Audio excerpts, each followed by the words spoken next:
Just gonna get one more moment.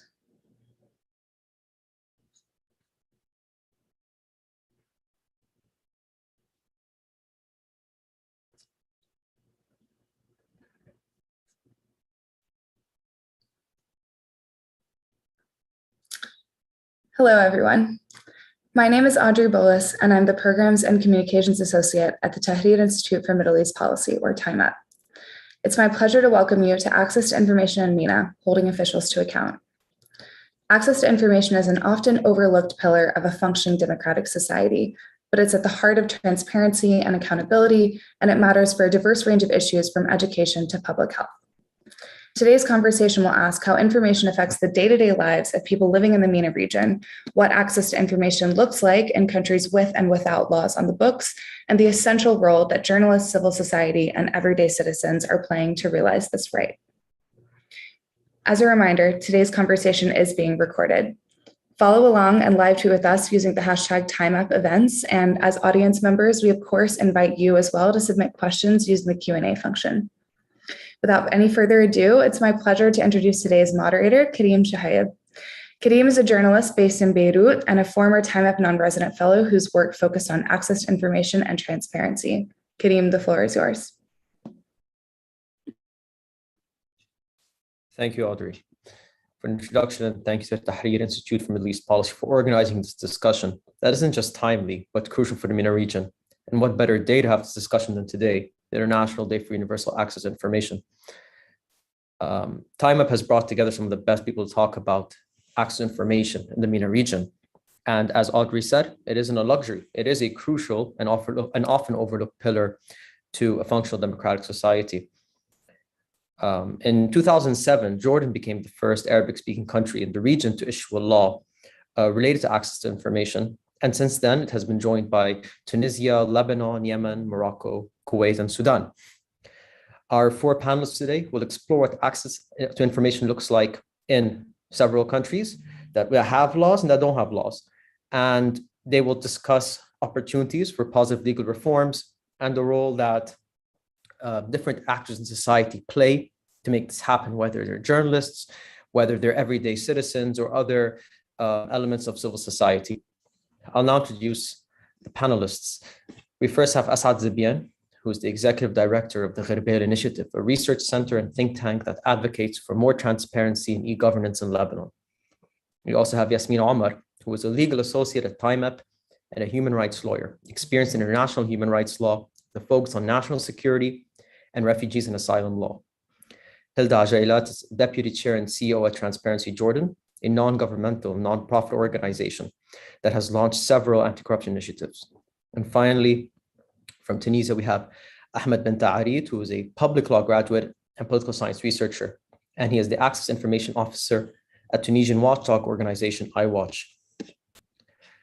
For this first set of questions, for this first round of questions, each speaker will speak for about 5 to 6 minutes, and will kind of give us sort of an understanding of the different issues at hand in their respective countries, which are all very different, but we can all learn a lot from these different experiences.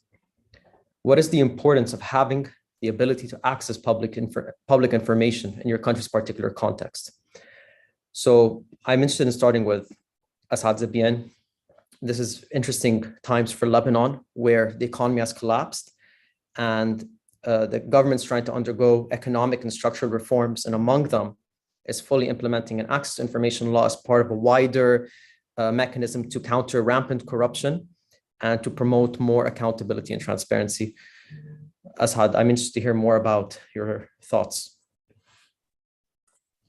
Hello, Karim. Hello, everyone. Thank you for inviting me to represent the Gherbeil Initiative and to talk about the Lebanese experience with the access to information. Thank you for organizing this time up, especially on this day, as Karim has mentioned. So let me do a small briefing about the context of the access to information in Lebanon. The law was passed in February 2018. This means we are almost 4 years into the adoption of this law by the parliament. The law was a draft that was sleeping in the drawers of the parliament for almost 9 years. And it only became effective when there was a peer pressure among the civil society in Lebanon and activists, as well as international community, so that Lebanon could do some reforms that allows it to get bailed out for the fourth time. You know, we got bailed out financially in Paris 1, 2, and 3. And then there was Paris 4, but they wanted to give it a cuter name, so they called it SADR. And basically, it was money that was going to be injected into the economy in the forms of loans that will increase the public debt. But the international loan donors, or not donors because it was loans, said they will not effectively put any more money into the economy until the government would take a lot of action that will halt corruption in the system. This happened definitely before the financial breakout, the financial collapse in 2019. The government did not, until today, form any tangible actions that will actually lead to a change in the course of fighting corruption in Lebanon. What they did is they have issued some laws, including access to information law, as we mentioned 3.5 years ago. And the law was designed in a way that it will be passed and nobody will actually monitor it and take action and see where the holes in the law are. This is why Gharbal Initiative was born. A year after the law was passed by the parliament, we started an effective yearly monitoring of all national Lebanese administrations, sending them all formal requests of information, requesting from them several data sets. In the first year, we asked them about the name of the focal point that should be appointed according to the law, and if they were publishing any data in accordance to the law provisions on their websites. In the second year, we asked them about their annual spending a year before. In the third year, we asked them about 2 years spending. And this year, in 2021, we sent them a formal request asking them to give us a copy of their contracts in the last 20 years with private entities. Unfortunately, we have noticed the following. In the first year, only 34 out of 133 administrations, which is a 26%, answered our request. Out of this 34 answers, only 18 provided us with names of focal point of access to information. 15 out of the 18 only happened to answer because we requested it. It means a year after the law was passed, there was not even a single implementation with a small decision of making an assignment for a focal point to access to information. Although in the second year, the numbers increased to get 68 answers, but only 33 administrations out of 160 gave us a copy of where they spend their money. The third year after the revolution of 17th of October and the more common sense of the need to be more transparent, the number of administrations that responded increased to 95. And the ones who gave us full data of where they spend their money was around 65 administrations, which means we are gradually increasing. And that's what we thought. This year, due to Corona, due to the ineffectiveness of the public administrations, with many of the staff not attending because their wages lost their value of 90%, and due to the shortage of fuel, shortages of electricity and internet, and all the turmoil that we are currently facing, and although it is now more evident and more important to have more transparency in order to build the state, the number of answers we received decreased. And the number of administrations that actually told us how many contracts they did was not significant. And the alibis that were used by public administrations started to increase. In the beginning, they didn't want to reply to our request saying that the law needs a decree. Although we were able to find 3 legal journal pieces that were written by the Legislative Committee in the Ministry of Justice that said that the law does not need a decree. After the decree was passed with pressure, they started saying that they are still waiting the Minister of Finance to tell them how much it costs to give us the papers in which we are requesting data from. And then they started using other alibis, like in Arabic, it's called sifa wa maslaha. It means, who are you? Why is Gharbal interested in this topic? And you have no dealings with us in order to give you the answers. We were able to argument these reviews for several times. And luckily by now, we have established ourselves as a watchdog for these administrations, issuing a report that tells which ones are actually following the law provisions and which aren't. And we are also able to expand our work and are able to collect complex data and make it visual for the public for free, something that the government should have been doing. I'm going to end on one note. What we were monitoring is that we were monitoring if they reply to requests of information. But the biggest part of the law is that they should publish the information in the first place themselves. And unfortunately, this has not been done in Lebanon by most of the administrations. The worst thing is that the three presidents, the government, and the parliament have not at all replied to any of our requests so far. Thank you. Thank you so much, Asad. And as a Beirut-based journalist, I would say that I think Gharbal has played a very important role in trying to encourage journalists to use that law as a tool for investigative and accountability journalism. And he's hosted several workshops. And I, as a journalist, can say I've learned a lot from it. And it shows how, in many cases, there is a lack of sort of governance to promote this, even though the law has passed years ago. So thank you, Asad, for sharing this information with us and about your experience trying to advocate for this law here in Lebanon and its full implementation. I'd like to move on to Hilda right now. Hilda, Jordan was the first country to pass an access to information law in 2007. And my understanding is that it has been quite institutionalized by the Jordanian government, a bit more than, say, Lebanon. I would love to hear your thoughts more about what the information space has been like in Jordan, transparency, and of course, the role that different aspects of society and civil society have played in making sure the law is fully implemented. The floor is yours. Thank you, Karim, and thank you for inviting me to this important event. And it's really a privilege to be here talking about Jordan experience. As you mentioned, it is indeed Jordan has passed the access to information law in 2007.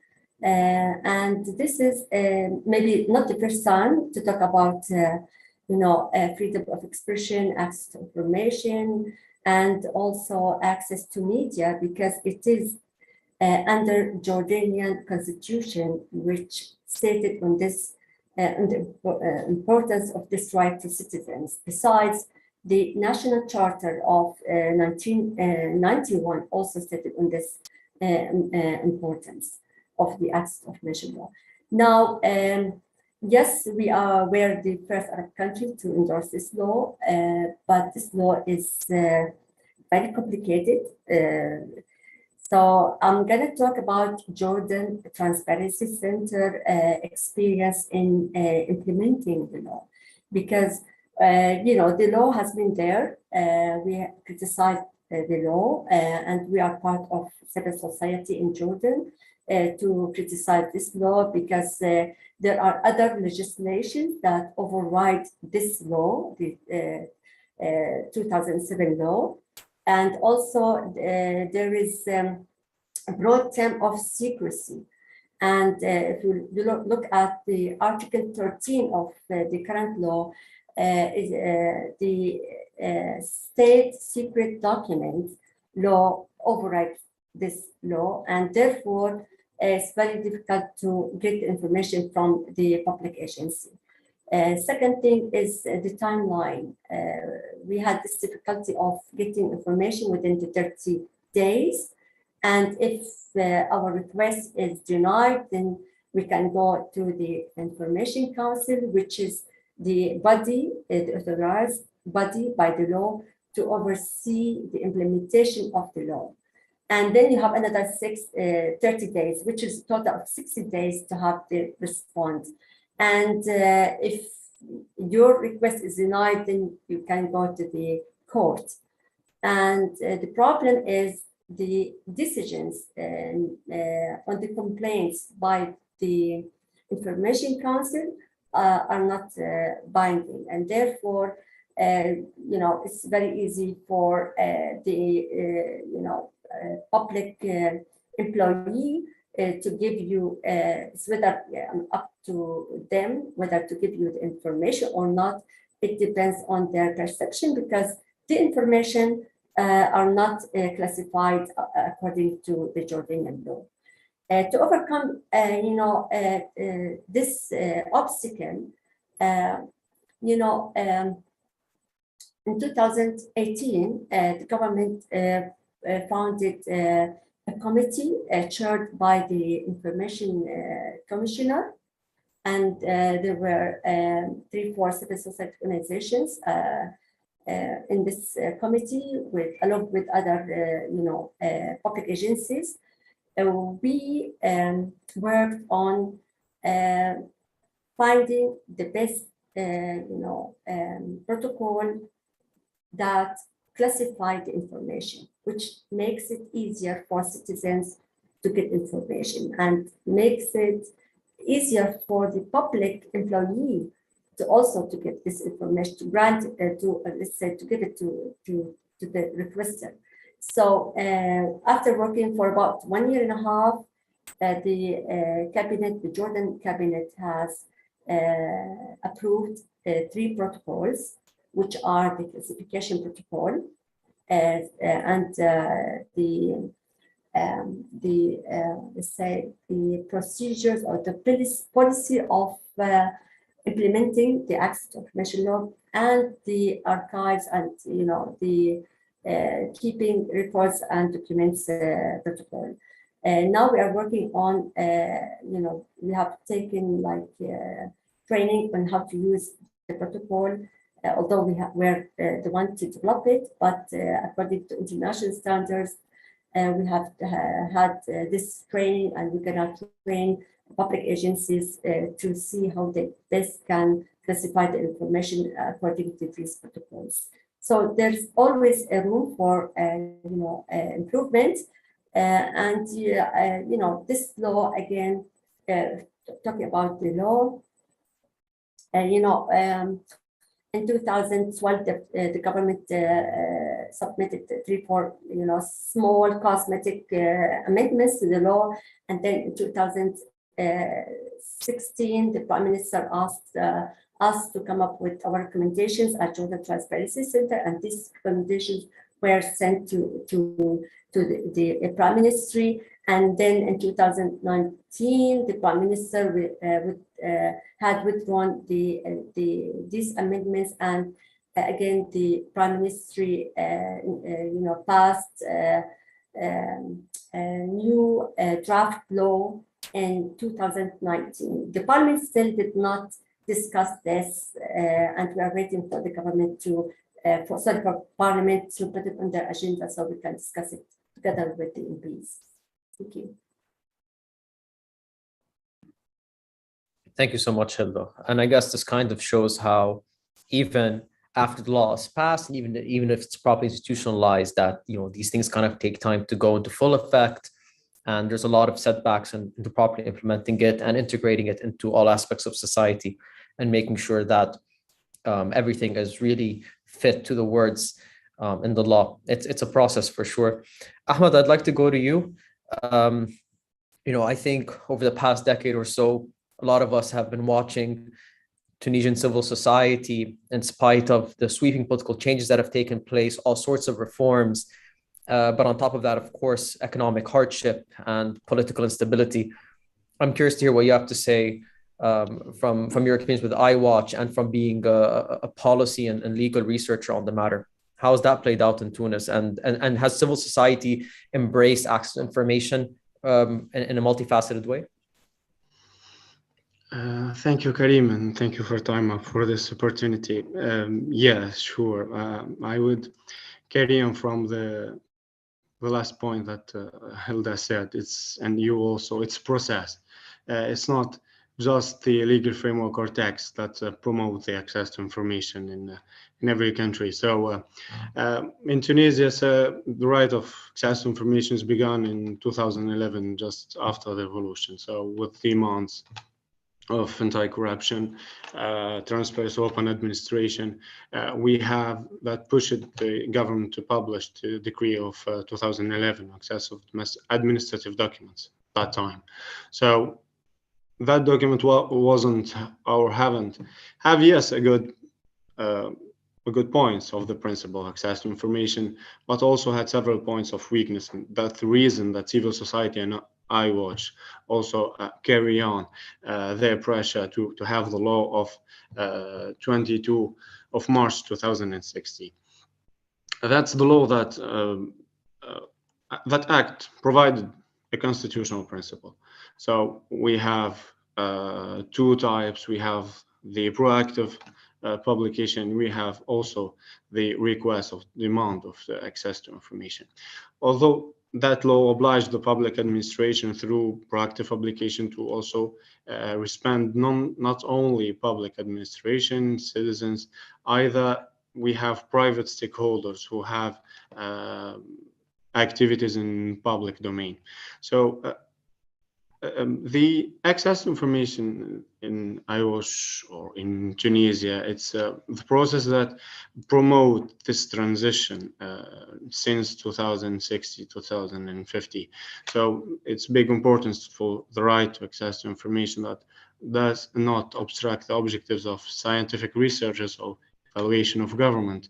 First, it has been more open administration, improve the relationship between administration and citizens in Tunisia. As we know, after the revolution, there is a big heritage of trust crisis between the old regime and the new one. So this right also allows to respond to public opinions cases that most of remain on social networks with a non-official version of the government. So the civil society and also watchdog like iWatch basically work with access to information, not only in project technically, but also in whistleblowing and fighting corruption. So we have all the types of investigations and efforts that iWatch bring to public opinions began with a demand of access to information, with requests, with investigation, that we have the official version of the administration and the version of whistleblowers. And then with this comparison and investigation, we put the light on these problems and these cases. So yes, it's not only the law, it's the process. I think that in 2016, we began the process of anti-corruption and the transparency in the public administration, because as you also now know, in some examples of Arab countries also, there are legal framework for access to information, but the culture of access to information and the attitude of the administration, does it change? And that's the big point. I think it's not about the law, it's not the process, the pressure of citizens, engagement and civil society to change first. The attitude of the administration, the attitude of the citizen and its relation with the administration. We all know that there is a vision, there's an attitude. The administration is all high of the citizen in the Arabic countries and Arabic world. And when you access to your administration to have a service or public access to something that you have the right to, you're not even equal in that situation. So when you have the law or principle that oblige your administration to respond you and to give you answers and causes for rejection your demand without having you the causes to demand this information, this is the big one. But we must carry on applying it, and the application of the law and the principles, that's important, because it's not just right that we have in text in the constitution. So it's like, I don't know, the assurance of having works or other political or civil rights. If you don't have the access to information, you can't evaluate your candidates in election. you can't even know if your government, the policies that you have, are right or wrong. So if you haven't access to information, there is no transition, there is no democracy, there is no civic or civil agora with transparent and open administration. So I think that is, yes, a big point and a big success. We have in the legal framework, we have in, now the Article 32, the access to information is a constitutional right in Tunisia. We have law also, but it's not the end here, but we must carry on this process.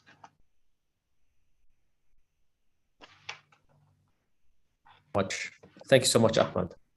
Sorry, my mic was muted for some reason, even though I clicked on it several times. And it's definitely interesting to kind of see I think you highlight something very interesting, which is the potential of what the access information law can do, and how it's important that it's not just about the law being implemented institutionally, but also the culture and attitudes, right? It's hard to change the way that journalists function for a long time, or civil society organizations function for so long, and how they get their information.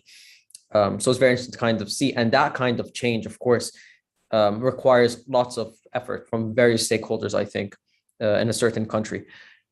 And that leaves us with Yasmin. Yasmin, I think you're going to be talking about Egypt. That's the most interesting case because there is no access to information law in Egypt. So interested to hear more about what it's like, the information space in Egypt, the sort of efforts that have taken place, and yeah, the floor is yours. Thank you, Karim. And as you said, Egypt is one of the remaining countries in the region without a law to allow citizens to practice the right to access to information.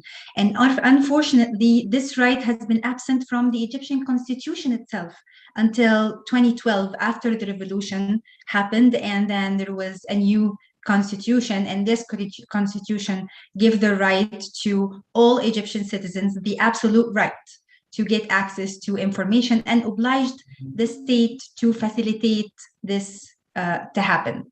So since 2012, there has been a constitutional necessity to enact a new law that regulate and organize the right to access to information. However, since 2012, there has been 7 failed attempts to draft a law that is acceptable enough to all parties to be enacted. The problem is with the enacting this law is that Egypt is in desperate need for a law to organize the right to access to information. It's not just for journalists or for civil society, but many state actors and state agencies have filed the same request. We have seen law projects from the Ministry of Communication twice, the Ministry of Justice, and the Ministry of Industry. And this is revealing on how all, not just the rights community, but all state sectors are in need for such law.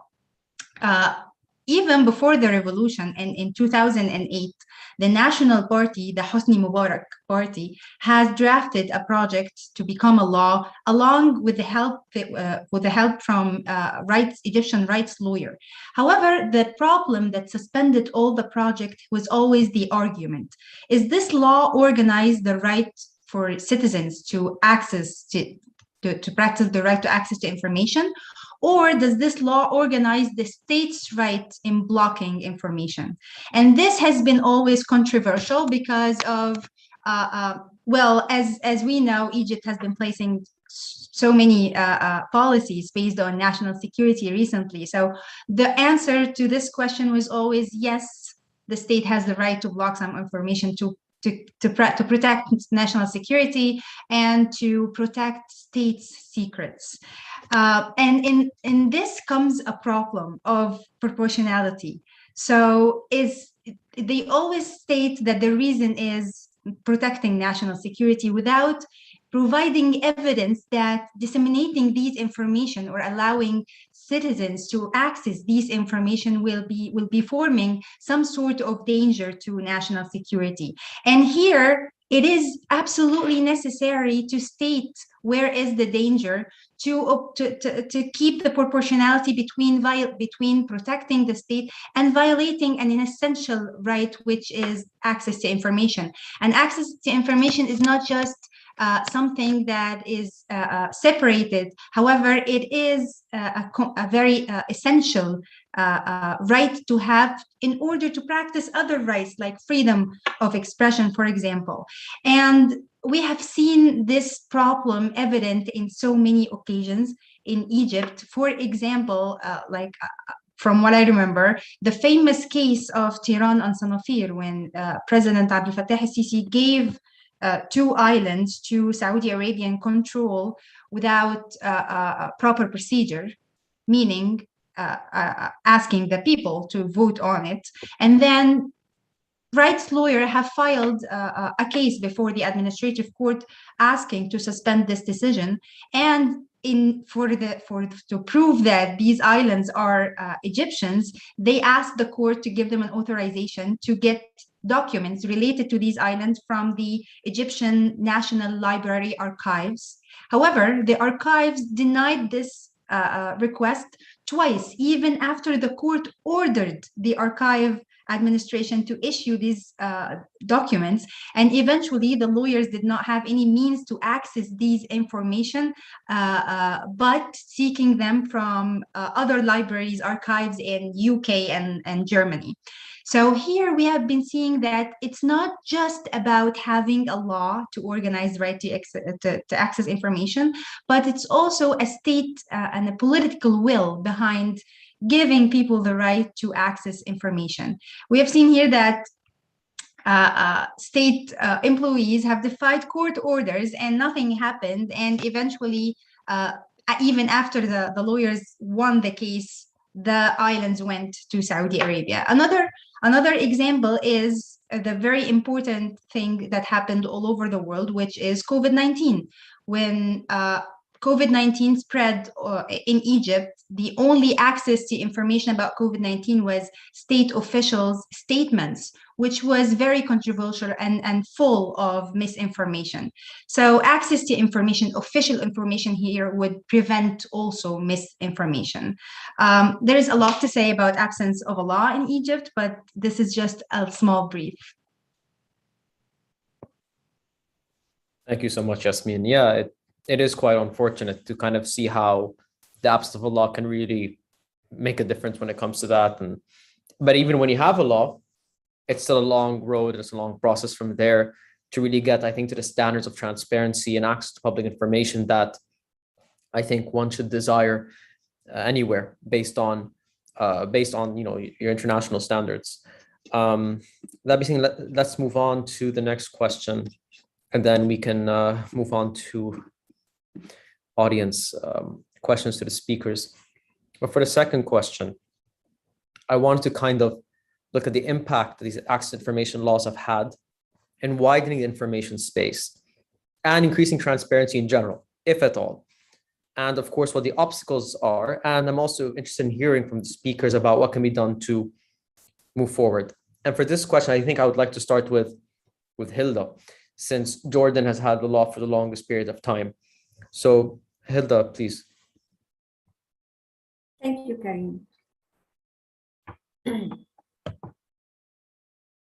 Thank you, Karim. Yes, as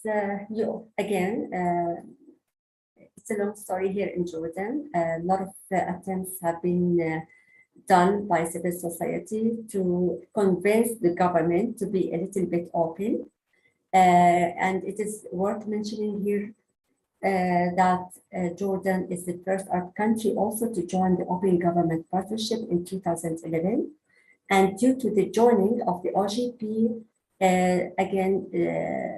the government has, did a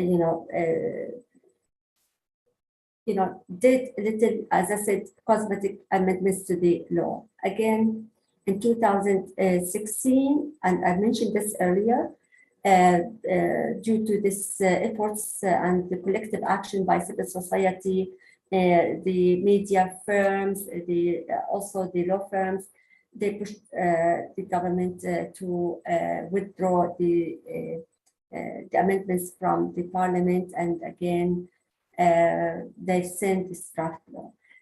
The draft law, to some extent, is good because there are major changes from the current law, and we see it a bit step forward towards reforms, because we know like ATI is very important in democracy and enhancing human rights and also sustainable developments. So the good thing is the law is there, but it's in the parliament. The parliament in September 2020, the parliament has been resolved. A new parliament came in November 2020. So we hope that the parliament will,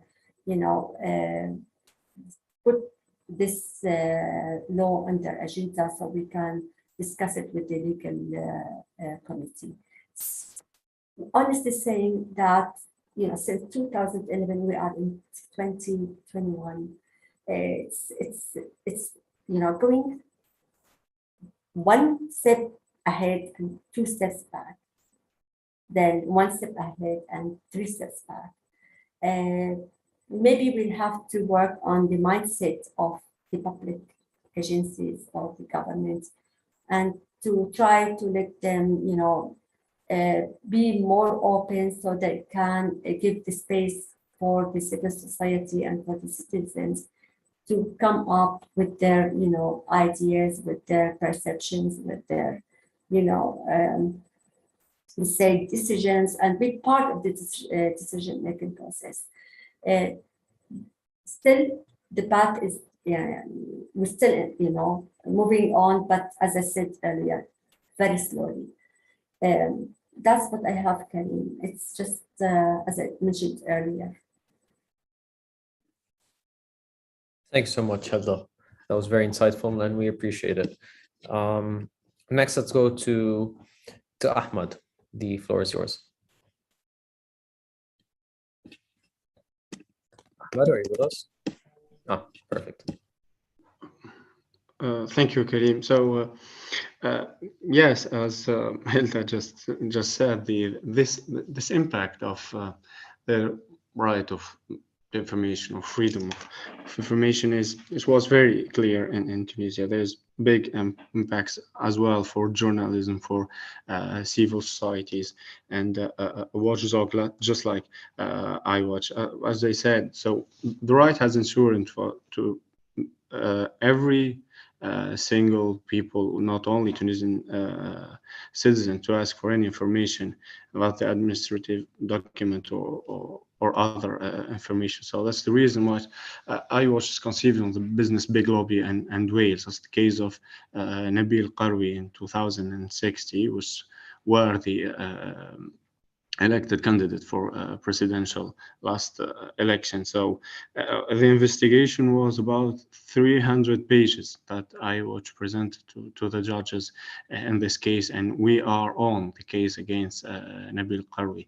So having legal text, yes, it's a good thing, but there is also the, as we said, the impact of changing the attitude of the administration.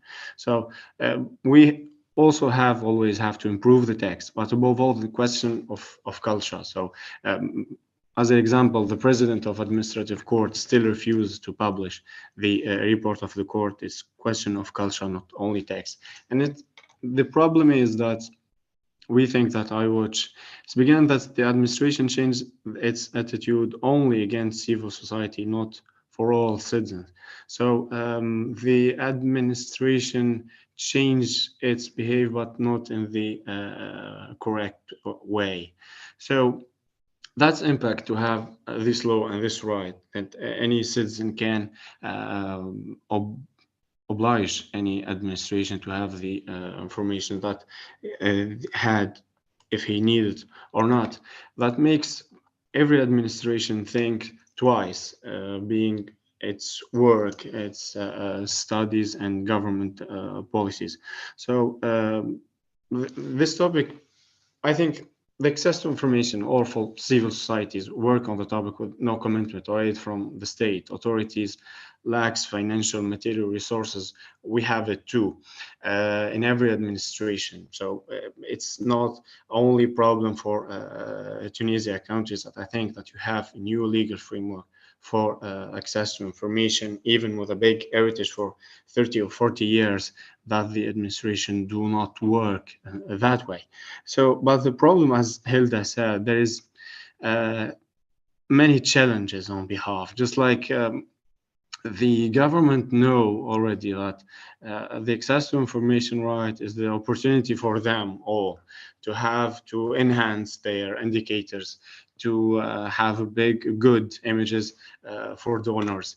But the problem, it's when they accept to have this right, or through to have legal framework tax, and then the application of the law, it's no rather the same. And that's the problem. I think for the OGP partnership, for example, so dealing with the attitude and not the checklist. When you have the right to access to information, and when you try to change some politics and some attitude for administration, it's not about only checklist and indicators. So if you have to change the attitude of administration, don't put or oblige her to have only a website, because everyone can have a website, but did everyone can have an open data administration, transparent administration? No. So the problem is when we have this diagnostic, I think, or needs assessment for what should the law of the Act of Right Information in every country, not only the Arab regions, did we want just to change the image that we have, or checklist in some indicators for the donors, or for being for some think tanks or laws institutes? I don't think so. We have to do more. We have to work on changing the culture for citizens, for civil society, for the administration itself. Because in Tunisia too, yes, we can say that we have a good law, a good version of law. We have, as many think tanks say, maybe even in the RTI.org, that it's a good version, maybe even better than European and American example of legal framework, only I said. But when we think about the application of law, the attitude of the administration, we still far away. 1 hour ago, I was discussing this with high officers and local authorities. Did we change this attitude? Why we still have some attitude in against the demand of the of citizens? I watch have the statistics that in the last year we have sent, I think, between 10 and 11 requests to the presidency of government, to the prime minister. We have 100% no. That's a big question. When you as prime minister refuses the totality of requests that a civil society association or organization send to you, did any indicators or any initiative or partnership can change these images of your attitude? I think no. So what I watch think that the culture of access to information is just only the law, because when you are the president of the tribunal, the administrative tribunal in Tunisia, and you refuses as well every year to publish your annual report as a administrative tribunal, and you are the first profile of public law in your country. So it's not rather a question of law or public law or even a human rights law. It's a question of culture, if you had it or not. So we think, I was that the access to information, yes, we have the basics now in Tunisia. We have a good law, we have good decrees, we have an elected independent public authority, which is the ENIE, which is the Tribunal of Access to Information. But I think the big challenges is for the process, for the changing the attitude, not only institution or laws. Thank you so much, Ahmed. Yasmin, I want to go to you. And of course, with Egypt, it's a unique case. And I suppose, given that there is no access to information law in Egypt, what are the challenges in advocating for freedom of information? And what opportunities are there for improvement on that front? Thank you, Karim. Of course, enacting a law to provide access to information to all Egyptian citizens has been challenged by many reasons. But first, there are some legislative challenges because there are tens of other laws that prohibits or punish disseminating information or prohibits access to information in many sectors. And to create a law that allows people to get access to information, you have to amend all these laws. And just to mention a few of these laws, there is a law that prohibits publication of military information. And in order to request information about the military, you need to get an authorization from the military intelligence. And practically, this is very, very hard. To get a document from the National Library Archives, there is a law on that places so many hardships before information seekers, and especially academics who really need to access information from this specific agency. There are also other laws that are related to state security and counterterrorism. There is the state emergency law, and as we all know, maybe that Egypt has been under emergency state for over 3 years now. That the emergency state law allows surveillance and blocking of information. And for more than 3 years, Egypt has been living through this. And in addition to that, there is the counterterrorism law that severely punishes with prison anybody who shares information in case they are promoting terrorism. And the law does not have any explanation to what exactly could be considered as promoting terrorism. There are like thousands of Egyptian detainees now for publishing false news, but there is no way to identify if these news are false or not, because the state has all the information and they has all the credibility, not any other source.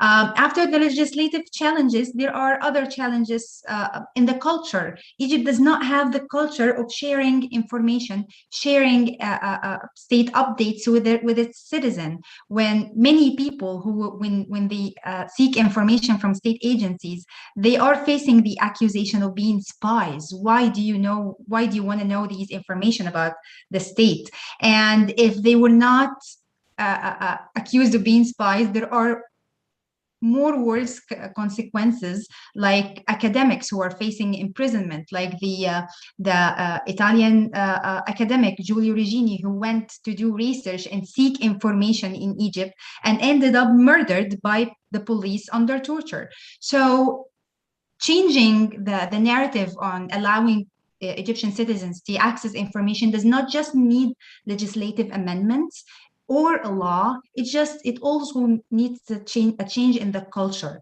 And many civil society organizations have been filing drafts to the law, to the parliament in many occasions. They've been doing a lot of research, and I really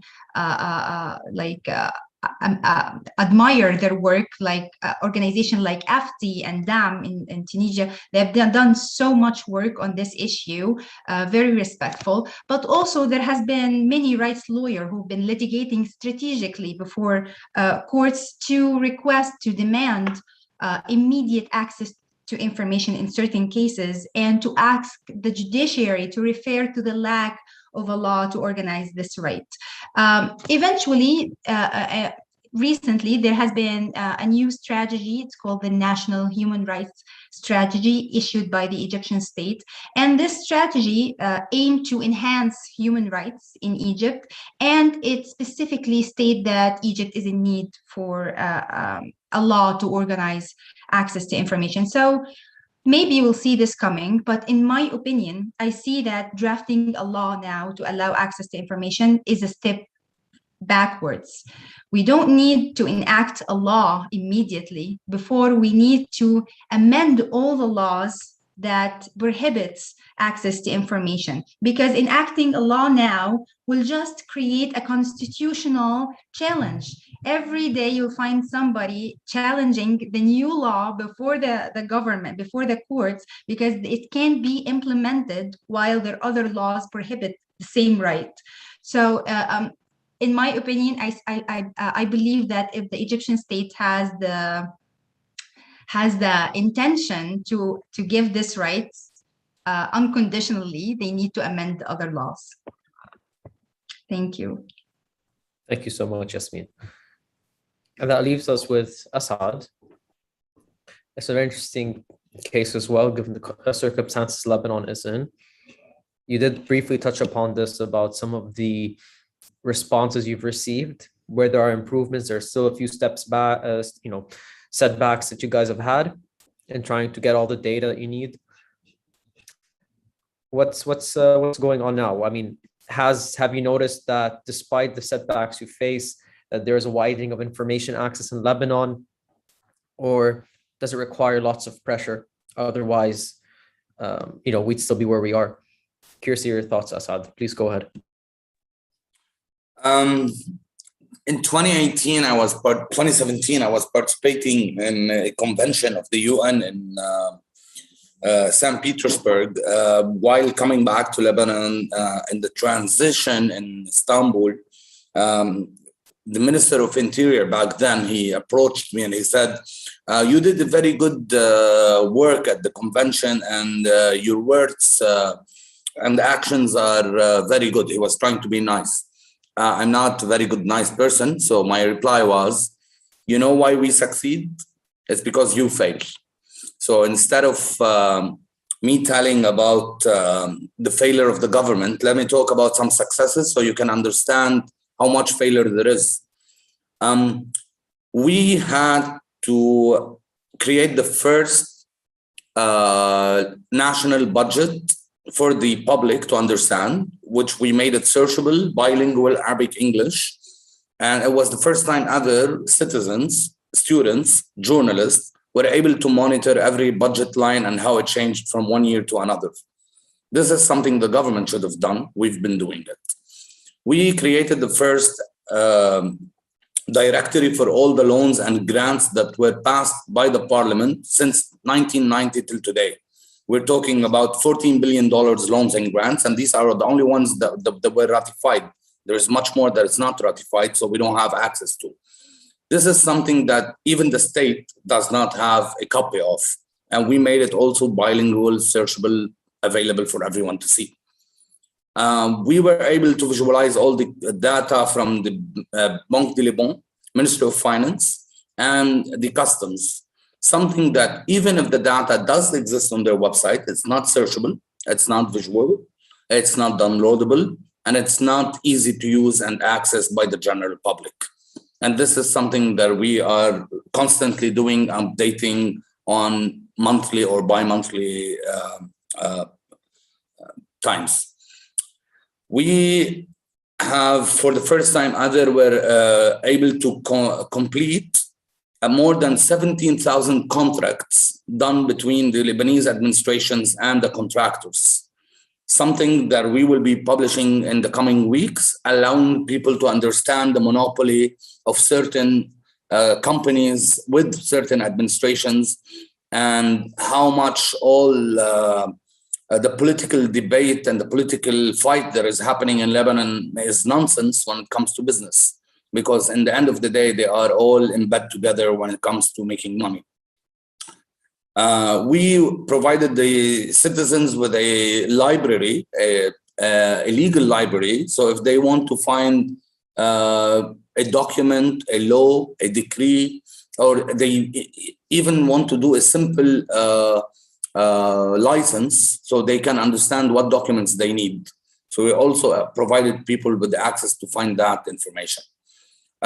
We created a Zomato for the Lebanese administrations. So instead of going and finding a restaurant and ordering food, you go find an administration and you see how did they reply to our request in the last 3 years, who are their staff, what files and documents they ever had on their websites, and their contact information, their email, their social media presence, and it allows you an easy access as a citizen to these administrations.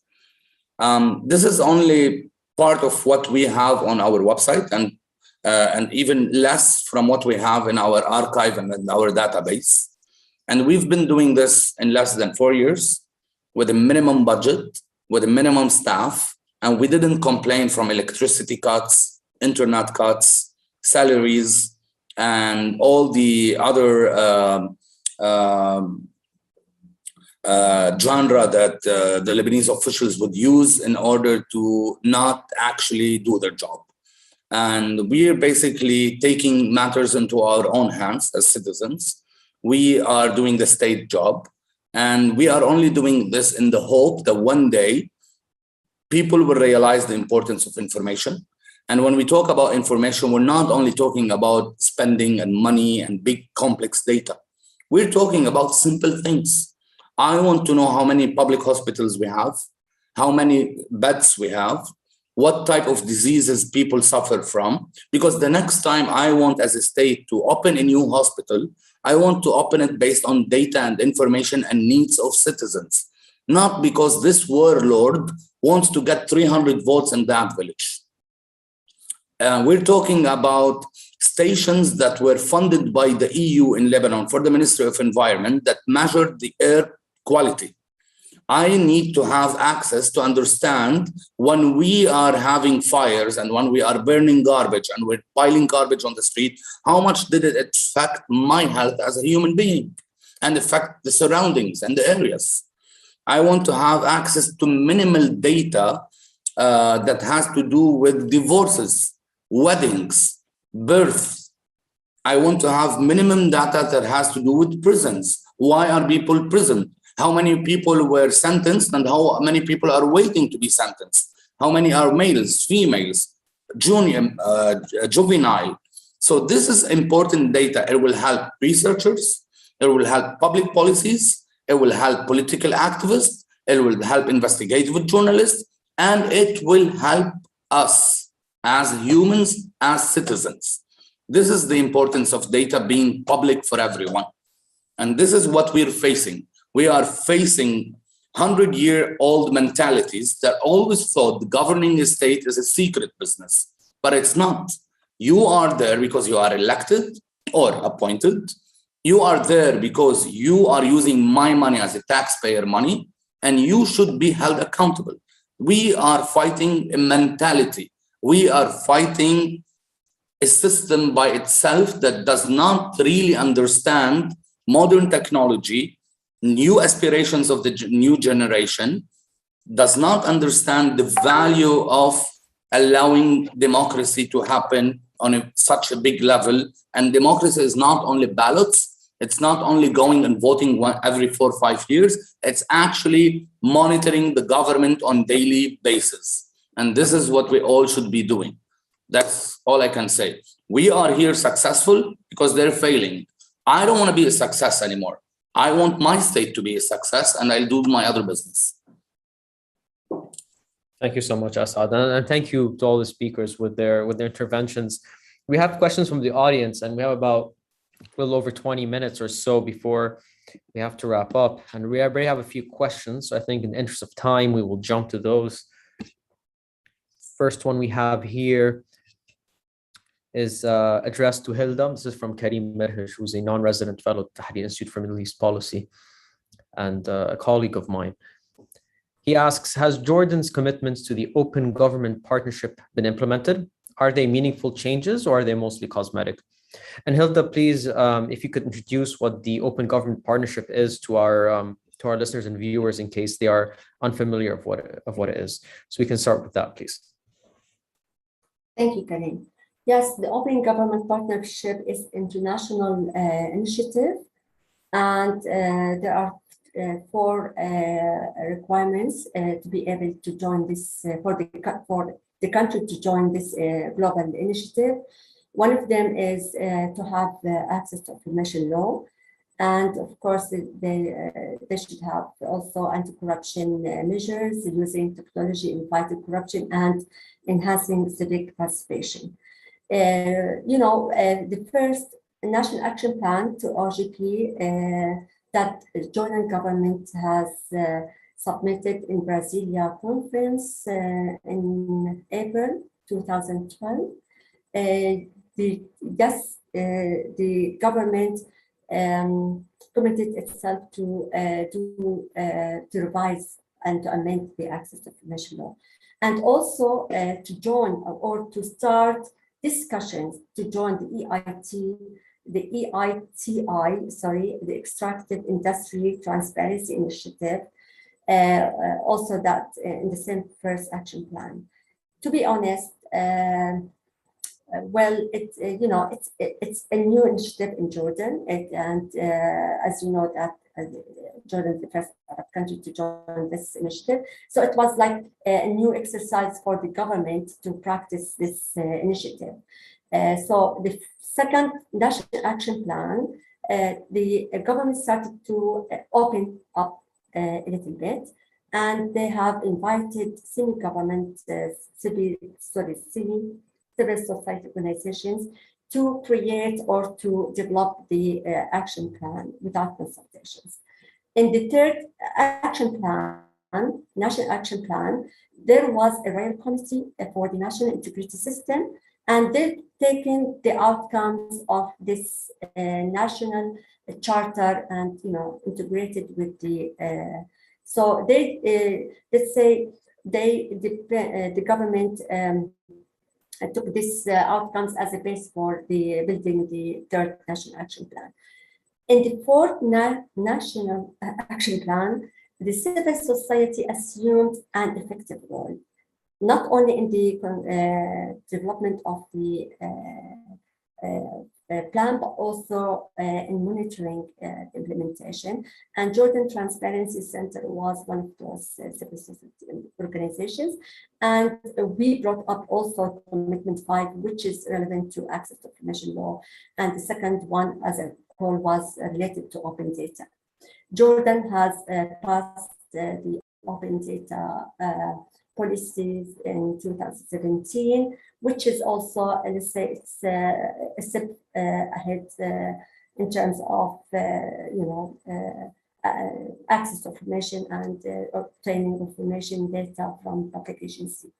In the fifth National Action Plan, it has expanded more, and also in my capacity as CEO of Jordan Transparency Center, I am a member of the OGP working group in Jordan to co-create the fifth National Action Plan, and we are working on the commitments which the civil society organizations see of their priority to ask the government to commit itself for the next 2 years, 2021, 2023.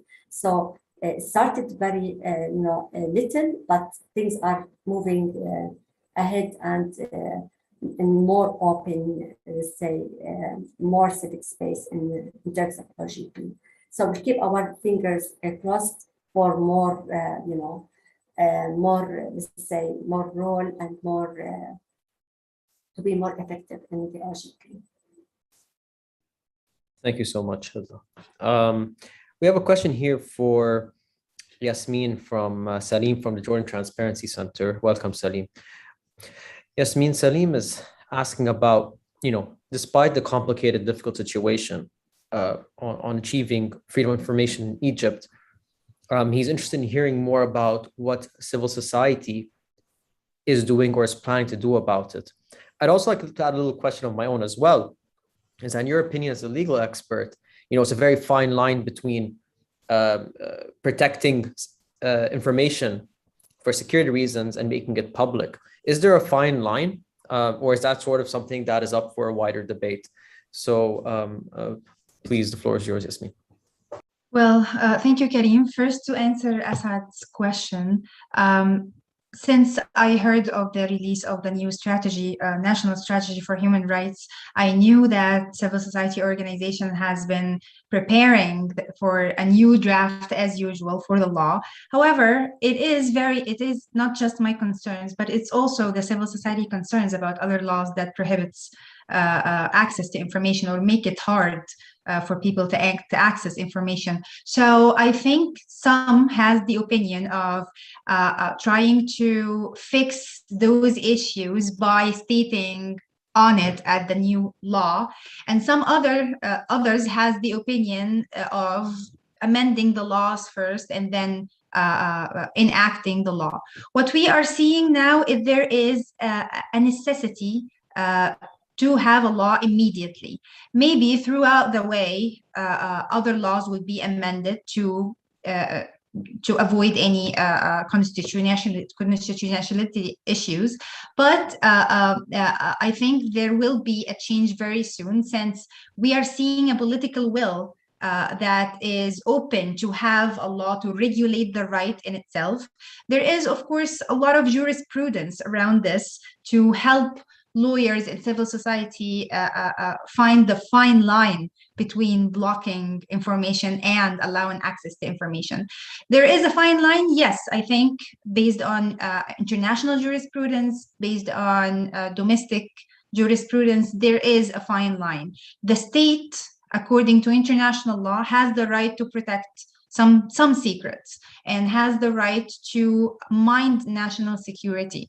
However, in our region, in the MENA region, specifically in Egypt, we've been seeing the use of national security allegation in all rights matters. So it's not foreign to us to see a denial to access information based on national security fears. However, in the case of Egypt, the problem is we are not sure that there is a national security risk in case of allowing citizens to access information. And access information here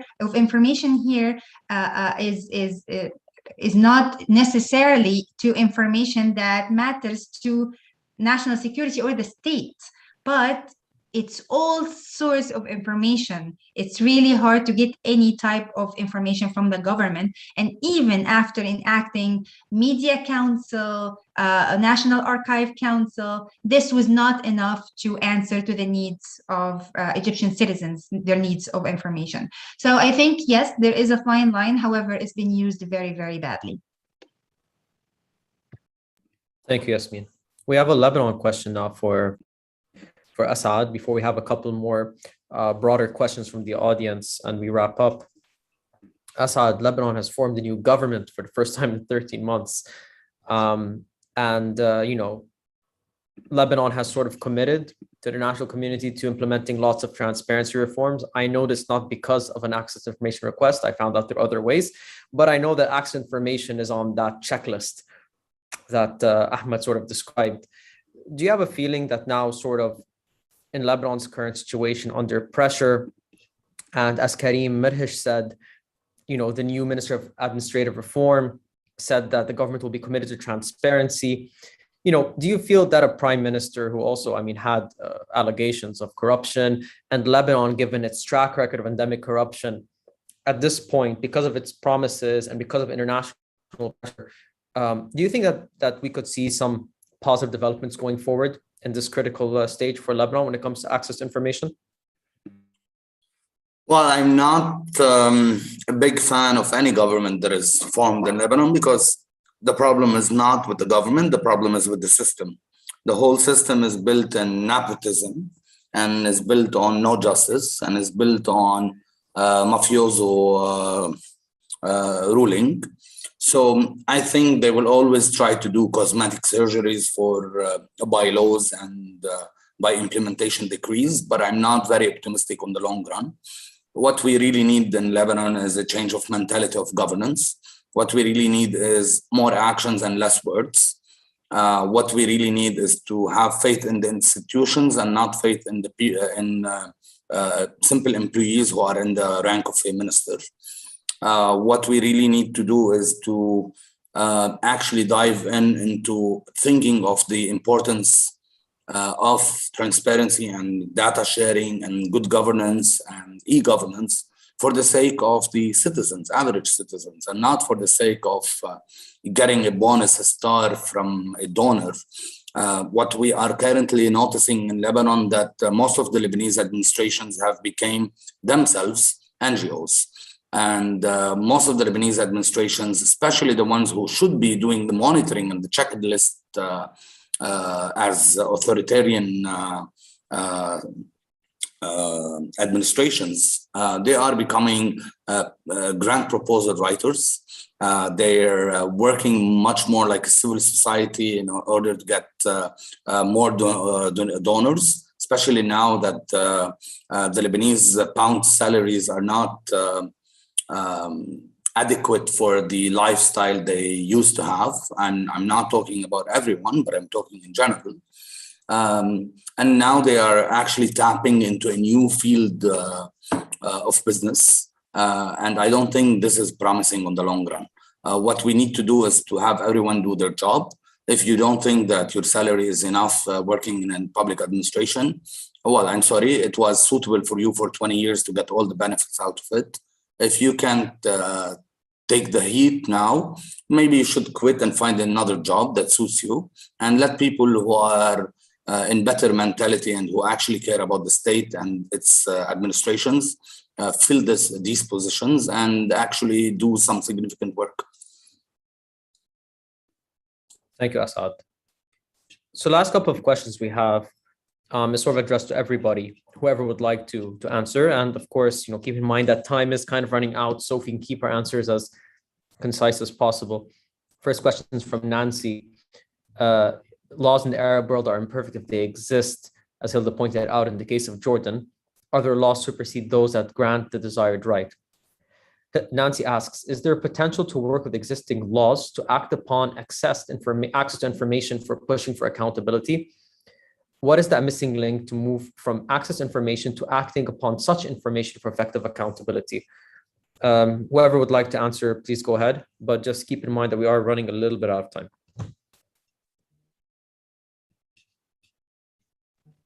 I think it should be someone who has an existing law to be able to comment on it.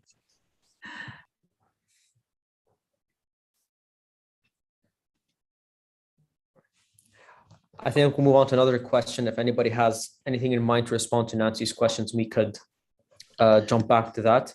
Or Ahmed, I think. Yeah, Ahmed, please go ahead. Yes.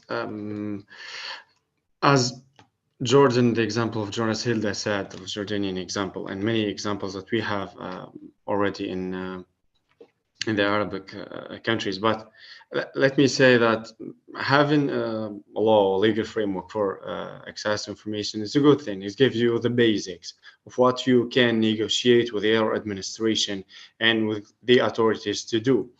But this bill or this shared paper between you and the administration, if will be just take it as a law and an administrative document without applications, there is no need for it. So what you have to do, you have to move on from this right of these articles to protest, to demand, first of all, your right to applicate it, to push administration to do it, to do proactive publication, sharing information, to send more than a demand request for simple daily routines information to any citizens is looking for. As Asad said, the big information, big data that all Arab governments care about. It's not about, I think, the Council of the Statistics, something that everybody can hold and need, not even for countries' government, even with other stakeholders, maybe international one. I can have numbers about Tunisian societies or economics in every economic social institute all over the globe, but there is an information that my country must give it to me. Why I don't ask for or don't have military or defensive information? What's the problem if I had to try as a watchdog to monitor, to evaluate the defenses that we have in military, in the Ministry of Interior, and everywhere? So you have to move on with this, right? To make it application for it. You have also to push judges, tribunals to change their attitude to this access to information law, because this law be without a jurisprudence, without application of judges. Yes, as Yasmin said before, you have to change the laws also in your legal framework regime to be adequate to the access to information law. But you have to understand, or the judges, all tribunals have to understand the culture of access to information. It's not just a normal articles or normal law that you can stop with other exceptions in other law. We in Tunisia, the NIE, the authority independent and elected for access to information, has a decision, I think, for 5089 2018 between a civil society and the municipality in the south. She said in its appeal that the application of the access to information law, it's exclusive for access to information demand. The administration can in any time give as request that we have, or as answer, that the access to information law is opposite to other national law that we have before, and that's a big problem. Then when you have this it's not war, I think we have this how I say it, so this movement between the citizen and the administration, you can negotiate more the law. We in 2011, we haven't this law of 2060, but we take the 2011 principles and good things, and we carry on moving with tribunals, with administration, with citizen engagement, with efforts that we publish. And we said, we share to opinion public that with access to information, we will have less corruption. We will have more corrupted people in jail. So it's step-by-step process. But one thing is sure for me, or for others, that I think the fact or the problem is not about the law, as we said before, and as Asad said, it's becoming some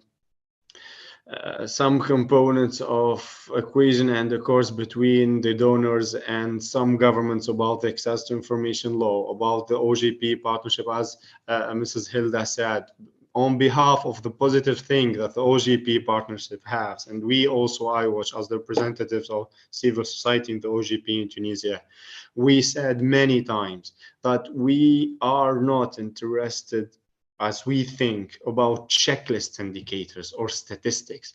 So if you oblige my administration to have a site, I can do it myself. But the problem is not to be a site. It's not to have any site if the mentality of this administration high officer do not change. So we ask, and please do not go anymore for these indicators, because the administration and all governments say, as understand here in 2021, I will checklist the demand of donors and I get the money. So what's the problem for the civil society if in it? We will be just an actors for what they do. So I don't believe that the civil society in our boat has this rule anymore. So I think, yes, the legal framework is important, but we have, or what move your public scene from less transparent to less corrupted is the process that the society, the civil society, and all citizenship does against tribunals and administrations and the government also. Thank you, Ahmed. And I think what you kind of said about the role that civil society can play as a pressure, the pressure group sort of links to our last question, and we're running out of time. So whoever would like to answer, please be concise. This is from Aransha. Knowing that NGOs often have a great responsibility and contribution in analyzing data on the state of freedom of access to information, how can NGOs or grassroots organizations increase influence and work with MENA governments? The UN does not have much capacity to do either. So how to put more pressure? I think anyone who'd like to respond, we have a couple of minutes max each, but basically, NGOs often play a huge role when the state can't. How can they put more pressure? Doesn't necessarily have to be cooperating with the government, but what kind of pressure could these civil society groups or NGOs or pressure groups, watchdog groups play in making sure that we have a wider access to information and freedom of information space? I think we have Hilda raised her hand first, then Yasmin. So Hilda, please go ahead.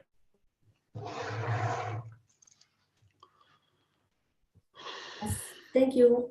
This is a very good question.